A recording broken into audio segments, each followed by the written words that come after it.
Hello and welcome to the official NoN-eSports YouTube channel. I am Cadoink, and today we have spawning in the top right of Cloud Kingdom. He is the blue Terran player representing Team NoN-eSports. We have Hopeless, and in the bottom left, his opponent spawning as the red Protoss. We have Kolber, or Kolber. I want to say Kolber, but there's no T at the end. For those of you who don't know, Colbert is actually pronounced Kolber. It's a French name.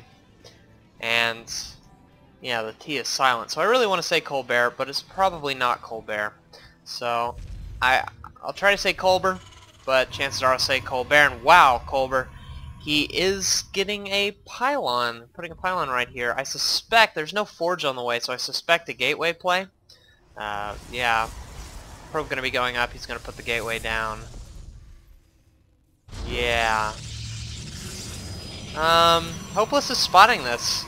So, Hopeless, for those of you who don't know, is a Terran Master League player for NoN-eSports. And this kind of cheese can be effective, but if it's scouted like this, it can't. A lot of times what a Protoss player will try to do is get 2 gateways up and then start building zealots, and once they have 3 or 4 they push, and it's kind of too late for the Terran player to do anything about it. But since Hopeless was able to spot it, there's actually a lot of things he can do. He could send a bunch of his workers if he wanted to and try to kill it, but that would be a little bit cost inefficient. One thing that Terran is particularly good at is walling off, and yeah, it looks like he is going to be walling off with a second barracks. And so what he can do is he can build his Marines and keep them here and raise this, and yeah, just send all his SCVs and his command center down to this low ground and just mine here. And he is going to kill that probe, which is very, very good. And I don't know what he's waiting for. I guess it doesn't really matter. SCV's not really doing that much. And sending one over to check on the condition of this gateway, make sure that nothing else is placed down. And now the Zealot is trapped in the main, and he won't be able to get through any of this. He's going to kill this SCV, sure enough. And he'll probably kill this one that's mining too, as well as this one that was just kind of hidden behind there.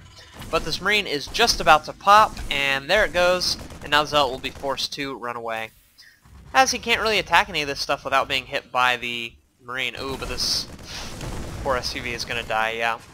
So, Hopeless kind of in a good position now. There's a gateway just kind of sitting in his main doing nothing. He can, once he gets a few more Marines up, he can send 1 or 2 over just to kill this, and then this gateway will be shut down.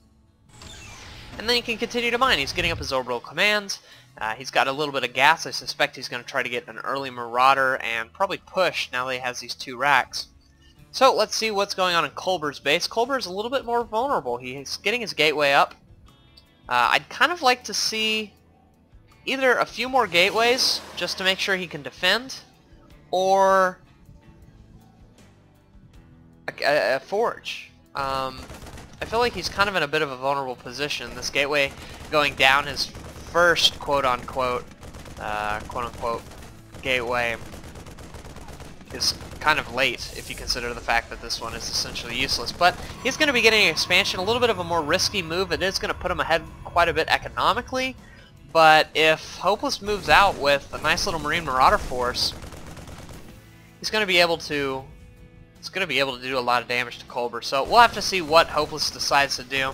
Looks like the Zealot is still alive in his base. It's losing a little bit of health, taking a bit of hull damage, you could call it. This gateway is finally unpowered, so that's not going to be able to do anything. And once he gets a few more units, he can just lower this down and kill the Zealot. Yeah, he's actually going to do it right now. And you can actually get away with this with 4 Marines. In fact, you can kill Zealot with 3 Marines. It's a little bit of a micro challenge, but this Zealot's already a bit softened. So, Hopeless doing some nice little micro moves right here, and he will kill this Zealot without losing anything. He's just going to take a little bit of damage on this Marine. No big deal, especially considering that he's still alive. He could have very well lost to that had he not spot it, or had he not responded to it properly. You know, a lot of bronze players might not be able to know, not know what to do. Oh, and this Stalker coming at the most inopportune time. Concussive Shell just finishing, so the Stalker kind of getting caught a little bit off guard. Now, Hopeless is in a great spot. If we look at units lost, he's quite a bit ahead, kind of doubled his opponent, 400 to 200 resources lost. He's going to kill this gateway, which is going to further that count, and he's going to move out with this little Marine Marauder force and do as much damage as he can. There's kind of this little gateway wall, which is a bit silly, you know. I think that the gateway should be up here. That way, if he needs to, he can force field off this ramp, and the most he'll lose is a couple of probes. I don't think that Hopeless can kill a Nexus with this army in a quick enough time. But with all these pylons and gateways down here, Hopeless might be able to pick them off. He is moving forward and trying to pick off some of these pylons. Pylons is a smart choice as these gateways will be able to warp in more units and help deal with this. So if he can kill these pylons as quickly as possible, then he can power down the gateways, and Kolber can really only warp in a few set of units. It looks like we have some probes and a sentry moving down, a good force field blocking these Marines and Marauders, but it looks like they are going to swing around and be fine. This Marauder is, it's not, oh yeah, it is going to go down. But Kolber losing a lot here. That last pylon was picked off, so now these gateways are powered down and they won't be able to build any more units, any more reinforcements to deal with this. Another nice force field going down, letting the Marines and Marauders take a little bit more hits from the sentries. But Hopeless is still in a pretty good position here. That concussive shell doing a lot of damage to these zealots, and he's trying to pick off these gateways as best he can, as well as these pylons, to keep Kolber from reinforcing.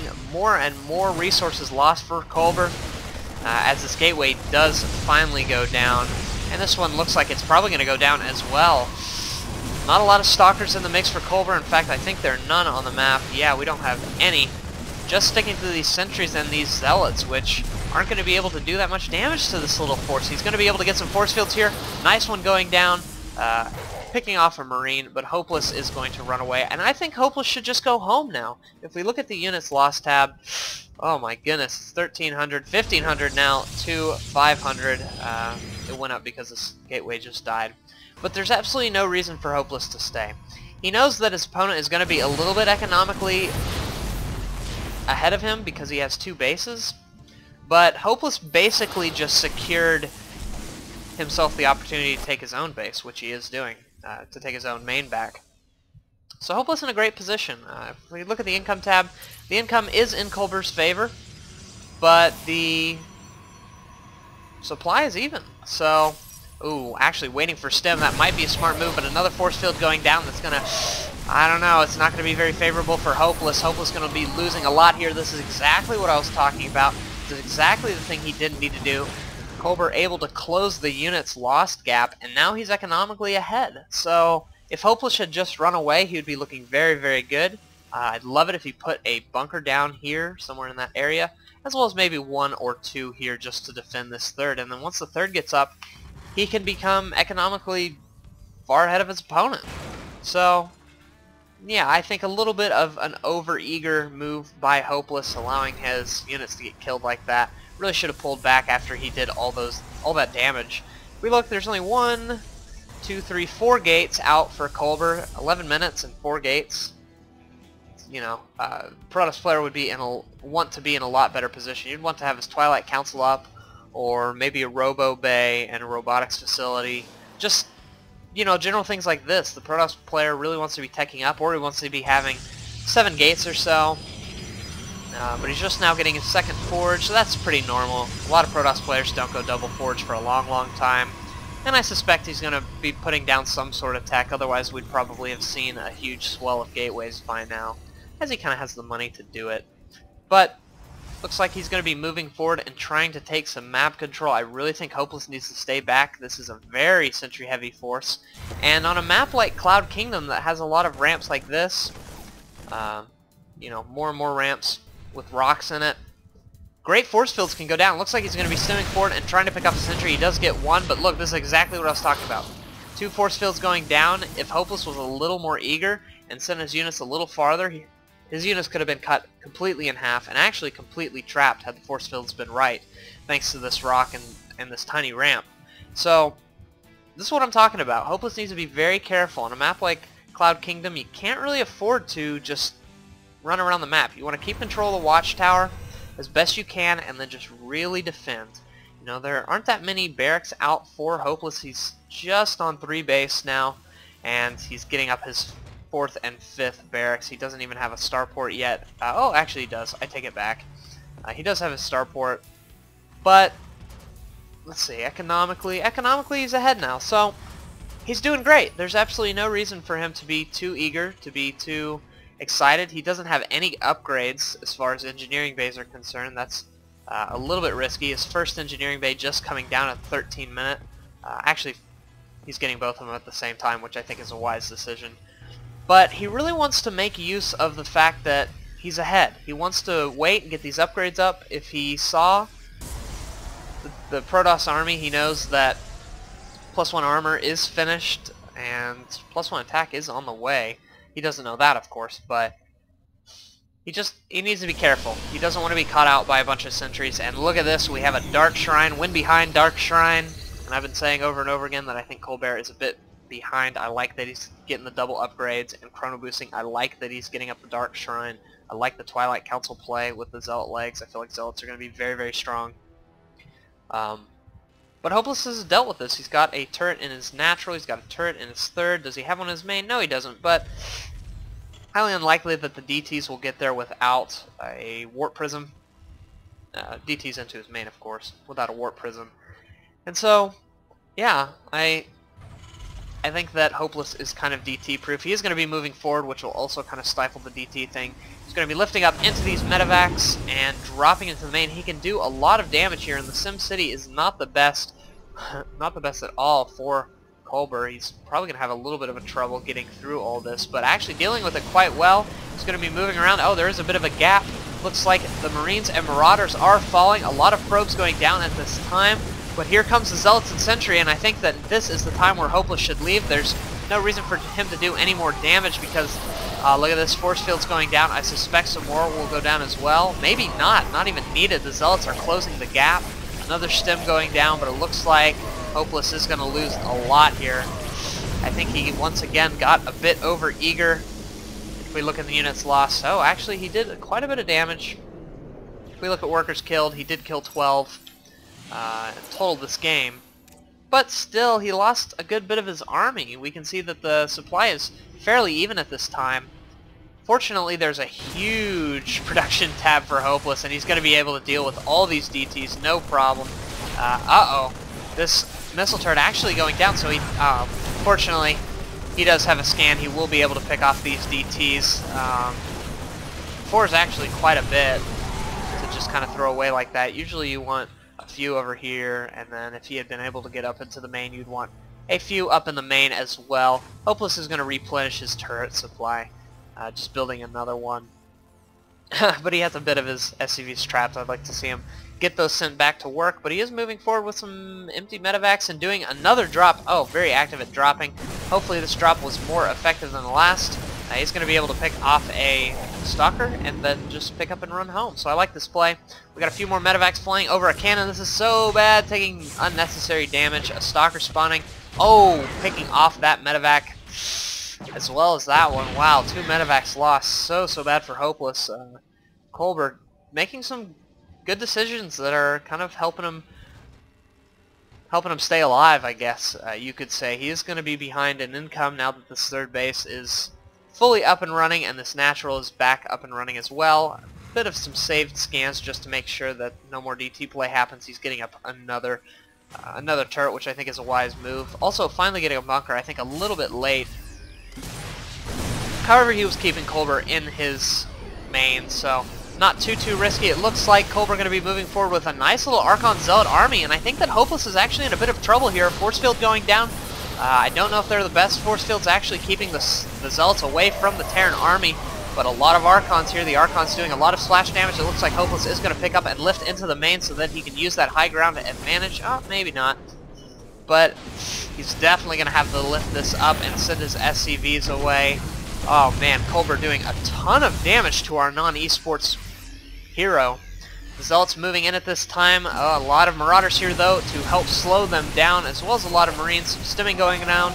These Zealots going to go down. They will have to run away, but looks like they're not going to make it. And Hopeless once again feeling strong, moving forward. I don't know how I feel about this. 2 Archons are so strong. It looks like some force fields going down, not really doing much of anything. The Archons, in fact, killing them. And yeah, this is kind of a weird engagement here. It looks like the Archon doing quite a bit of damage, but the Zealots are all stuck behind, and because of the Sim City and the force fields, they aren't really able to close the gap, and they're just kind of getting hit. So, I don't know. It's kind of a weird composition to be using in this tight of a map. I feel like Stalkers are kind of the better choice here. But he is able to pick off, you know, little clumps here and little clumps there. This turret will go down if he doesn't repair. Okay, good. He is going to repair that. And I love this. Taking down these rocks, so smart. When you have a Zealot Archon army, you really want wide spaces so your Zealots can kind of swoop around and close the gap between the Marines, Marauders, and the Protoss army. He's going to be able to get down this this turret, and now that he has a few Dark Templars, he's going to be moving forward. Are there any scans for the Terran army? Yes, there is a scan going down, so he can deal with these Dark Templar, but Hopeless being caught a little bit out of position. He should have been back here because the Zealot's now able to get forward and kill everything. This is exactly what I was talking about. You want these big open spaces as Protoss with the Zealot Archon army.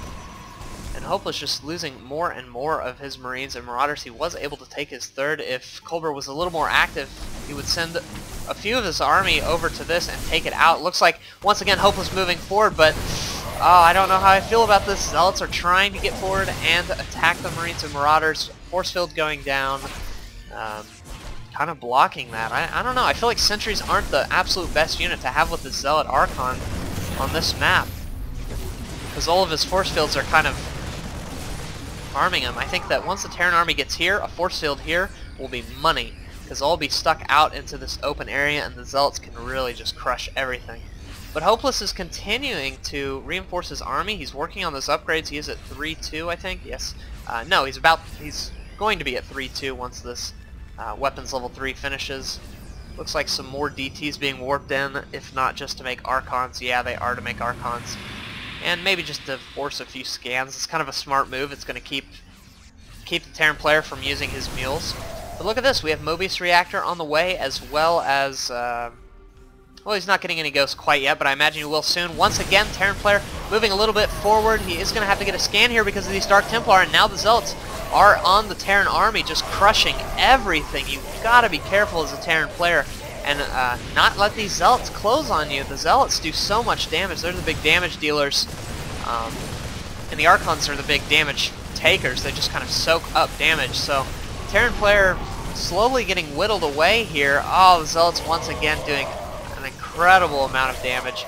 So it looks like Hopeless will have to pull back. In fact, Kolber might be able to do a lot of damage here. He's moving forward. He probably will be able to get this barracks as well as a lot of SCVs. The SCVs moving forward and blocking the Zealots from getting to the Marauders. I like this play. He is going to lose a lot of SCVs in the process, but Kolber's army is dying very, very quickly. He really needs a scan down.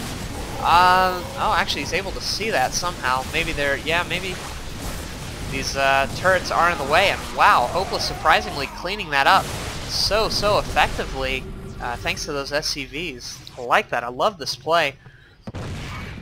And yeah, Kolber just kind of threw his army away. He was able to get up a third in the meantime, so that's going to be very, very good for Kolber. He will be, I think, economically ahead. Yeah, quite a bit. He killed so many SCVs, and this base is mined out almost entirely. This gas, I don't know. Yeah, it's been taken, but not that much has been mined out of it. This, of course, having a lot less because it was built first. Yeah.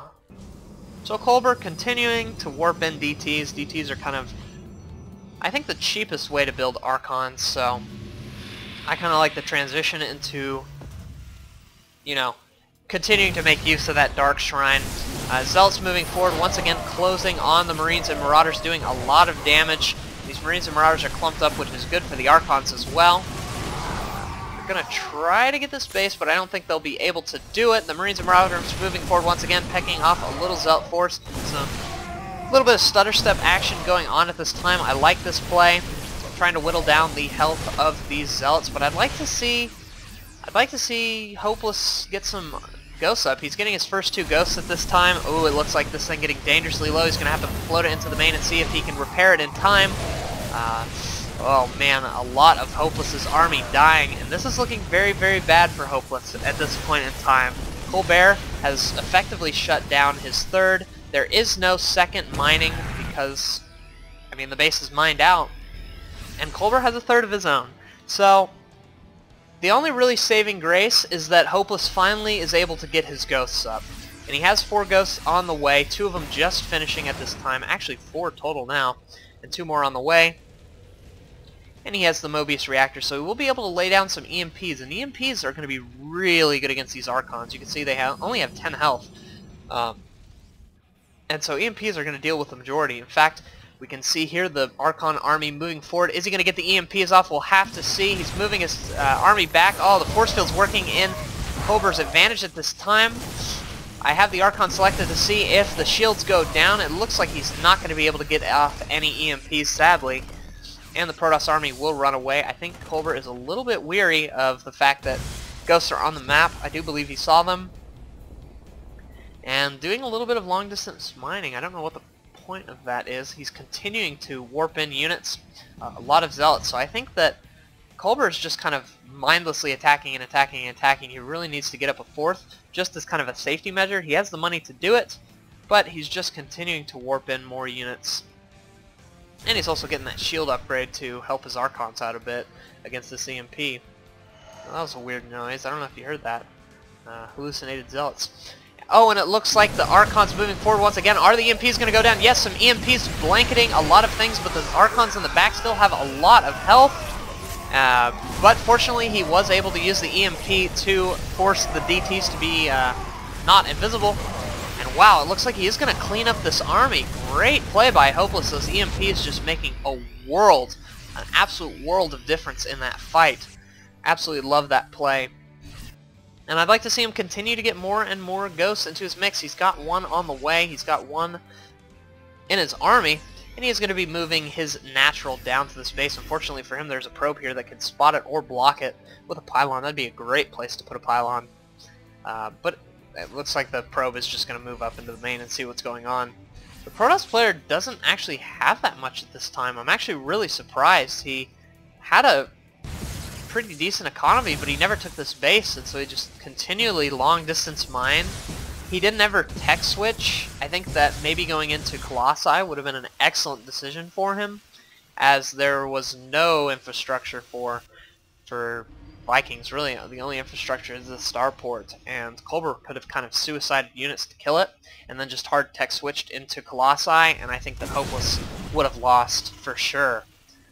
But Kolber still is in this. He can still win this. Like I said, the Terran player is really only on 1 base. The second base is just now getting up, and it's very, very vulnerable.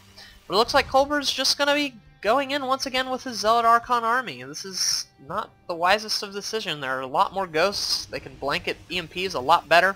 He's getting some Stalkers into the mix, but I don't think that's going to make a difference. And in fact, this might be the last engagement. Are the EMPs going to go down? It looks like yes indeed. EMPs going everywhere, and watch this Protoss army absolutely crumble, and that's it. That has to be the game right there, because the Terran player is just in a fantastic position. He hardly lost any of his ghosts. His Marines aren't that low of health, and Kolber saying, wow, this Terran army is so strong. Yeah, EMP is like one of the best spells in the game. Along with Storm and Fungal Growth, just absolutely great spells for all 3 of the races. And now, for the first time in a very, very long time, the Terran player can safely move across the map. If we look at the army supply, it's 12 to 69. Terran player just looking absolutely fantastic. He can move forward, kill a huge number of these probes, no problem. He can run up and kill this base. All these zealots are going to go down before you can even, I don't know, before you can even say GG, I guess you could say. He's going to be scanning moving forward, making sure there's nothing up here. And he's going to pick off this Nexus. No problem. It's going to go down super, super quickly. And I think Kolber's just going to have to attack with all his probes, all his zealots, everything if he wants to stay in this game. Kolber's on 0 bases right now because his main and natural are mined out. And look at this. A huge probe army. Oh, the EMPs on everything. Just completely destroying the shields. And look at that army get destroyed. Well played. Nice game, Kolber said. GG, Hopeless says. Just incredibly mannered by Kolber. I like this. Always so close to get you down. Looks like they've probably played before. I do believe this was a ladder game, I think Hopeless said in the email. Colossus switch is the choice. Yeah, that's exactly what I was saying earlier. Colossi are so good. And Ghosts are so good. Or High Templar, Hopeless said. Yeah, High Templar are good, but High Templar would have been a little bit more risky because the Ghosts could have sniped it. Hopeless already kind of had the infrastructure to deal with that. And, you know, there's some attacking going on, but I thought I'd crush you with that. Well defended. Kolber and Hopeless just having a nice little conversation. Game's definitely over. Didn't think he'd get such a big army still, Kolber says. Yeah, that's something that is quite amazing. Hopeless had incredible macro that game, just consistently building units and consistently defending quite well with good micro. Only getting caught off guard a little bit. And yeah, Kolber said he should have sieged him and forced him to not take a third. I think that would have been the proper decision there. I think that Kolber would have won the game with that. If you have to move out, you're screwed versus Sentry. Exactly. Kolber is reflecting everything I said in this game. Cloud Kingdom is such a good map for it, for Sentries.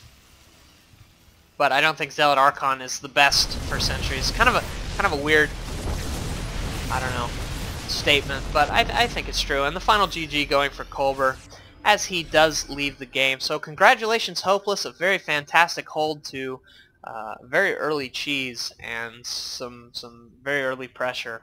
So great play, Hopeless. Congratulations, and please continue to send replays. I got a huge swell of them from you guys, so you guys definitely were watching my videos, especially the last one, and definitely responded. So that does mean a lot. Thank you so much. I'm excited to continue to cast your games.